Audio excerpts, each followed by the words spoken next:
सबार जण युवा जण आमचे शिकल्यात, बरे शिकल्यात. आधी काही पयसल्या गांवां वचोन काम करतले. आता त्या गांवांनी तांची बागलां मात न्ही जने लाय दमल्यात. आमगेर येनाका म्हणटात ते. आमचो गांव आसा, आमचो लोक पुरो तुमी येनाकात. आनी आमच्या गांवांत कामां मेळना. कामां मेळ्ळ्यार फावो तो सांबाळ मेळना. तर आमच्या भुरग्यांनी खंय मेळचें. एका फातरा मुखांतर ल्हानशा एका धाकटुल्या भुरग्यान येद्या व्हडल्या राखोसा बरी आल्ल्या गोलियाताक एकच मारान म्हणल्या बरी सकला गेलो. पण एकल्यान कालें बरें केलें. ताची एक पाड तापोडया मोसरान भरचें न्ही. ताका मात्र मेळ्ळें, आमकां मेळोना. ताच्या दुवेक मेळ्ळें, म्हज्या दुवेक मेळोना. ताच्या पुताक मेळ्ळें, म्हज्या पुताक मेळोना. हें उलोवणें नाका. एक बुरवशेची ल्हानशी वात पेटवया. कोवेंताची वडील म्हणाली, आज आमच्या कोवेंताचें करंट गेलां. आज आमच्या कोवेंताचें करंट गेलां.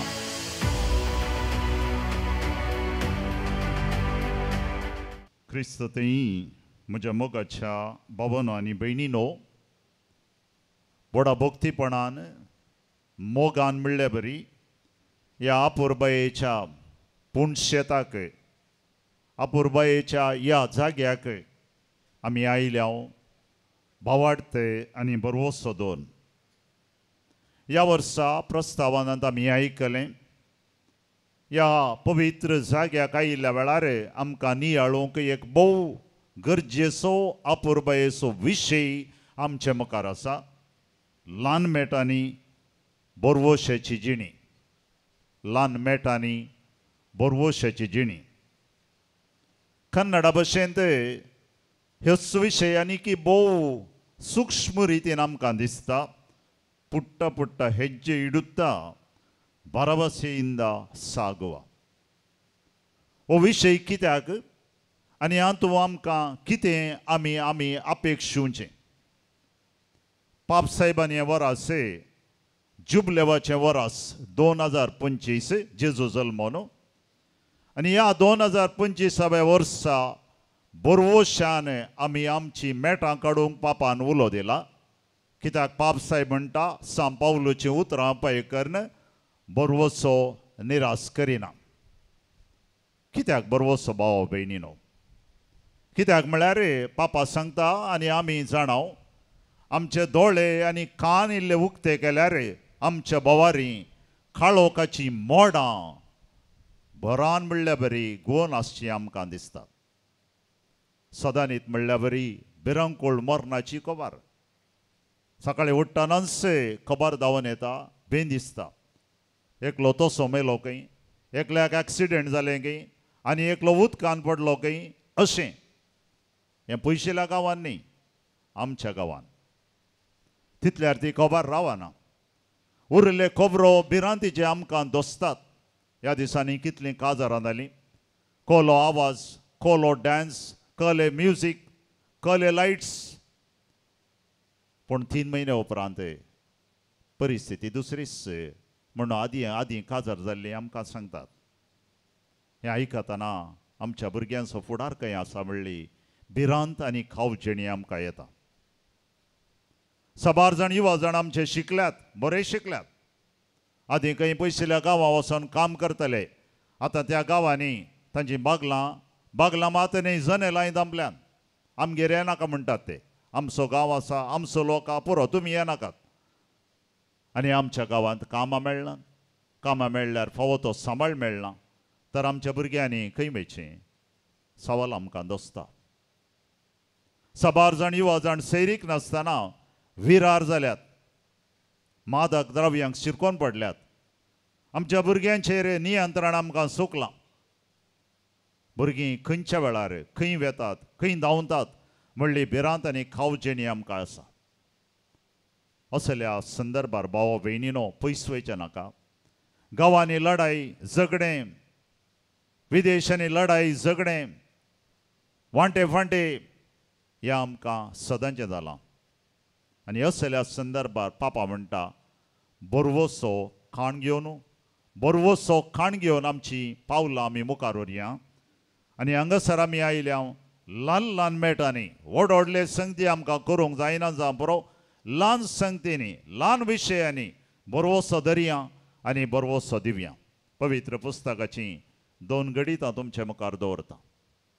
पयलें गडीत परनेसल्ल्यांतलें पयल्या सामुएलीच्या पुस्तकांत आसलें.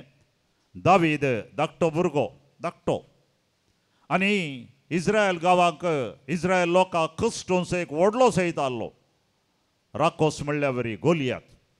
तो येताना सकट बियान कामतले, ताच्या मुखार कोणी रावनातले. झगड्याची तालवारी आनी आयुधां काणून तो येतालो. ताका पळोवन सकट धांवतले. आनी ह्या वेळार देव दाविदाक विंचता आनी दाविदा कडेन आशिल्लो एक फातोर मात्र, दुसरें कांय ना. गोलियात ताका पळोवन आसता, तमाशे करता. लोक परां म्हणटा येदोसो भुरगो एक फातोर काणून ह्या येद्या व्हडल्या मनशाक कालें करीत, कशें लढाई करची. मनशाचें निंदाप तें. पण दाविदा कडेन आशिल्लो फकत एक फातोर न्ही, पात्रा सांगाता बरवोसो आशिल्लो. पात्राच्या वनी चड बळ अदीक ताचो बरवोसो. देवाक जर तर जाय म्हणजे ह्या ल्हानशा भुरग्यान एका फातरान येद्या व्हडल्या गोलियत म्हणल्याक धरणीक शेवटयत ते जिंदून आयिल्लो तो बरवोसो काणून आयिल्लो. पलीत आमच्या आमी पळयता एका फातरा मुखांतर ल्हानशा एका धाकटुल्या भुरग्यान येद्या व्हडल्या राकोसा बरी आल्ल्या गोलियताक एकच मारान म्हणल्या बरी सकला गेलो. गोलियत ताचेर ओंदोन रावल्लो. दावीद देवाचेर बरवोसो दवरून आयिल्लो. भावा भयणीनो, ल्हान ल्हान मेटांनी बरवोशेची जिणी. नव्या सल्ल्याच्या एका गणिताक या सामातेवाच्या तशेंच मार्कूच्या आनी तशेंच लुकाच्या वांजेलांत हें लिखलां जेजून केल्लें तें आजब. एक दीस जेजू शिकोवन आसलो आनी ताची शिकोवण आयकून खंय खंय जावन लोक धांवन आयलो. आनी आयिल्ल्या लोकांक ताणें कांय येताना हाडूना. हाडिल्लें काल येयल्लें उदक खाली जालें कोणना. लोक सकाळीं जावन सानमुशेर बसल्लो. आतांच्या बरें तें असो घडये भितर तें हाड हें हाड म्हणून थंय एक हाडली, कांय नातल्लें. जेजू कळ्ळें हो लोक आतां थानेला बुकेला कालें करचें. कितलो लोक इल्लो न्हय, मस्तू. आतां खंय धांवचें. शिसा लागीं म्हळ्या वेळार शीस म्हणाली हें जावचें न्ही. जेजू म्हणालो तुमच्या लागीं कांय आसा गी. 5 उंडे आनी 2 मासले आसात म्हणाले. अरे 5 उंडे आनी 2 मासली एका मनशाक पावचे नात. भूक लागल्या मनशाक तो घडये भितर गिळूंक हा ते. आनी हे 5000 चड लोक आसा. शीस म्हणाले जेजूक तांकां दांड सोडचें बरें, हें टेन्शनाचें काम आमचे जावचें ना. जेजू म्हणालो तांकां बसोवंक सांगा. जेजू कडेन फकत 5 उंडे आनी 2 मासले मात्र नातल्लें. जेजूचें बरवोसो आसलो जर तर देवाक जाय हें जातलें. बॉस म्हणालो. अर्गां दिवचें मागणें केलें आनी वांटा म्हणालो. 5000 चड लोक जेवलो मात्र न्ही, 12 दालीं उरलीं म्हणून पवित्र पुस्तक सांगता. भावा भयणीनो, कारण कितें? ल्हान ल्हान मेटांनी बरवोशेची जिणी बरवोसो पावलून सांगलेल्या प्रमाणे निराश करिना. असल्या ल्हान ल्हान मेटांनी बरवोशेची जिणी हाडिल्ली आज हांगासर उल्लेख केल्ली कार्मेलीत एक सिस्टर जेजूचें ल्हान फूल. तिका नांवूच जेजूचें व्हड फूल न्ही, जेजूचें ल्हान फूल. ती ल्हान ल्हान मेटांनी बरवोसो हाडिल्ली एक महान सांतीण आनी आमकां एक दाखलो. तिच्या गणिताची 2 ल्हानशी. 15 वर्सां आसतना ती कोवेंता गेल्ली. फ्रांसाच्या लिस्यो म्हणल्या गांवांत ती व्हड जाल्ली. आनी कोवेंता वेताना तिका ल्हान प्राय. ती भितरली माद्र जावंक गेल्ली. पूण कोवेंताक येवच्या पयलें तावन उपरांत तिका भलायकी बरी नातली. टीबी मेळ्ळी, पिडा तिका लागल्ली. आनी आमी जाणाव आदी टीबी म्हळ्यार बो व्हडली पिडा, मरण हाडची पिडा. कोवेंता भितर आसतना तिची भलायकी दीस वेता वेता बिगडली. चलोवंक समेत तिका त्राण नातल्लें. मेटा वयर सकयल देवोंक तिका त्राण नातल्लें. कांय काम करूंक जायनातलें. उरलीं बरा सिस्टरां तांणीच काम करचें भितरल्या माद्रीन. तुमी जाणात मागचें आनी वावर करचो देखून तिका भोगतालें. पूण तिच्या लागीं भलायकी नातली जावं बरो, पूण बरवोसो आसलो. सदांय सकाळीं सिस्टरां कपेलाक मागणें करूं येतलें. घेवटोंक आसलें तांकां. इवासो गांव तो भिरंकुळ्यो. आनी ही सिस्टरां येता आसतना कपेलांत तांचे पांय धरणीर दवरता आनी यूं घातलें. देखून हर एक सिस्टर एक ल्हानशी मांद्री हाडून येताली पांय दवरचे खातीर. आनी मागणें जाल्ल्या उपरांत ताणीं धांवोंक आसलें. दुसरें काम आसा. तेरेजाक कांय काम करूंक जायनातलें. तेरेज म्हणटाली थोडीं सिस्टरां ती मांद्री कोवळ नासतना आमसोरान धांवतलीं. तेरेस फाटल्यान बसून आसलें आनी कोण पळय सिस्टर ती मांद्री सोडून दुसऱ्या कामां धांवतली तेरेस लोव उडटलें ती मांद्री कोवळ्ळो बगलेक दवरतलें ल्हानशें काम पूण ताणें हाडलो बरवसो काम ल्हानशें तें राखून रावतलें खंयची ती सिस्टर आज मांद्री सोडून वेता म्हाका एक अवकाश मेळटा तितलें म्हणी काम करूं ल्हान कामा मुखांत रे बरवसो हांवें सांगलें ती कवेंतां नासली भलायकी तिची बरी नातल्ली दीस वेता वेता भलायकी उणी जाली जाल्यार बरवसो उणो जावना तिच्या कवेंतांत आसतना ल्हान चुटुकां बरोवचीं ल्हान काणयो बरोवचें ल्हान नाटक बरोवचें नाटकुळे सिस्टरांक आसोवचें हें बरवशेचें काम तिणें केलें आनी ती मेले उपरांत कवेंताची वडील म्हणाली आज आमच्या कवेंताचें कारेंट गेलां आज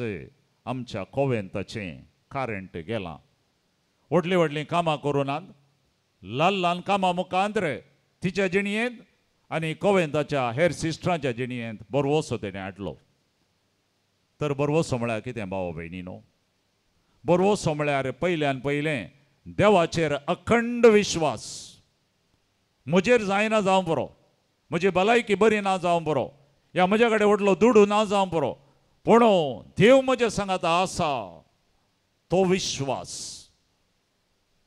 विश्वास आनी देव म्हाका सण घालिना म्हणली ती पाथयेणी ताका म्हणटात बरवसो देखून सांब पावलो म्हणटा तसलो बरवसो आसल्यार तो निराश करिना दुसरें बरवसो म्हळ्यार देवाचेरच बरो सोडचें न्ही हांवें प्रयत्न करी जाय म्हजेर विश्वास जर तर देवान म्हाका हें काम करूंक दिलां ही जबाबदारी दिल्या जर तर हें हांवें करी जाय हांवें म्हजेर विश्वास दवरी जाय म्हजो देव म्हजे सांगात आसा जाल्यार हांवें हें काम करीत निराश समजें मादक द्रव्यां सेवचीं कसोन वचोन खंय धांवचें तशें न्ही हांव जबाबदारी काण घेतां देव म्हजे सांगात आसा सोमी म्हजो गोवळी कांयच म्हाका उणें ना किर्तन 20:3 हें आमी वाचया म्हजेर विश्वास देव म्हजे सांगात आसा म्हाका सोण घालचो ना म्हणलो तसलो विश्वास भाव भयणीनो ताका म्हणटात बरवसो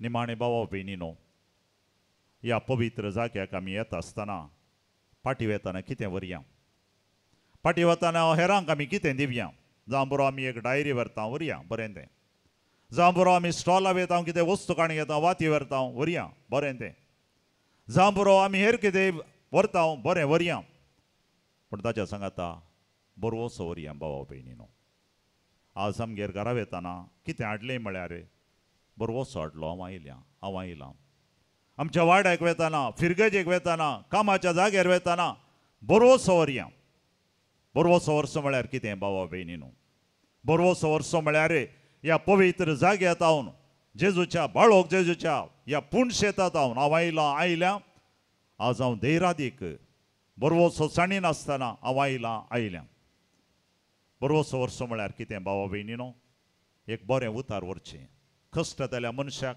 पिडेच्या मनशाक एक धैर्यादीक उतार हांव दितां ताच्या जिणेंत एक बरवसो हांव दितां तें आमी बरवसो ल्हान ल्हान संगतींनी व्हडले संगती करूंक जायना ल्हान ल्हान संगतींनी एक ल्हानशें उतार हांव दितां आनी हेच्या मुखांतर हांव बरवसो दितां आल्बर्ट आयन्स्टायन म्हणलेलो एक नांवाडदीक सायंटिस्ट ताचें नांवां आमी आयकल्यात ताचे जिणेंतलें गणीत आमकां सांगता इस्काला वेताना शिक्षण तो चड हुशार नासलो आनी हर एकल्यांनी ताका कुटी घाले कालें तूं शिकनाय तूं बेश्टो पूण ताच्या इस्कालांत एक टिचर आसली खंय एक दीस ताका बगलेक बसोन म्हणाली खंय पुता भिये नाका तुका शिकोवंक हांव हेल्प करतां तुजें तें देवान देणी दिल्यान तालेंतां दिल्यान सोड नाका धैर्यसाणी नाका आनी तिणें ताचे तावन एक नांवाडदीक सायंटिस्ट आसलो भावा भयणीनो तिच्या बऱ्या उतरां मुखांतर ताची पाठ तापडल्या वरवीं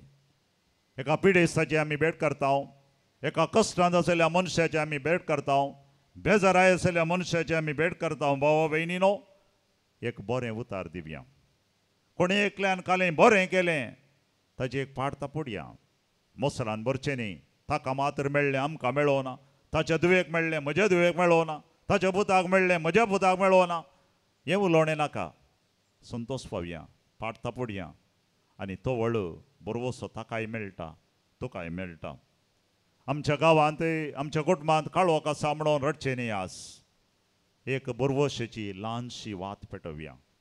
जावं बरो म्हज्याच घरा परते पयलें वात म्हज्या घरा पेटय जावें आमच्या घरा. जावं बरो म्हज्या शेजारा म्हज्या वाड्यान म्हज्या फिरगजेन हांव रावच्या जाग्यार काम करच्या जाग्यार भावा भयणीनो एक ल्हानशी वात काळोख आसा म्हण रडचें नाका. ल्हानशी वात पेटोवया. ल्हान रितींनी ल्हान मेठांनी कशें जेजूचें ल्हान फूल सान तेरेस आमकां शिकयता ल्हान मेटांनी. कशें बाळोक जेजू आमकां शिकयता ल्हान मेटांनी. आमी एक बरवसो खाण घेवन ह्या जाग्यार तावन या आनी तो वळू आमी केल्लें फेस्त आमी करचो हो संभ्रम आमी आयिल्लो हो उद्देश आमचे खातीर मात्र न्ही हेरांकी उपकारा पडटलो दिवो पेटयतलो. आनी अशें बरवसो म्हज्या जिणयेन बरवसो आनी एकल्याच्या जिणयेन कित्याक बरवसो केदींच आमकां निराश करिना. आमेन.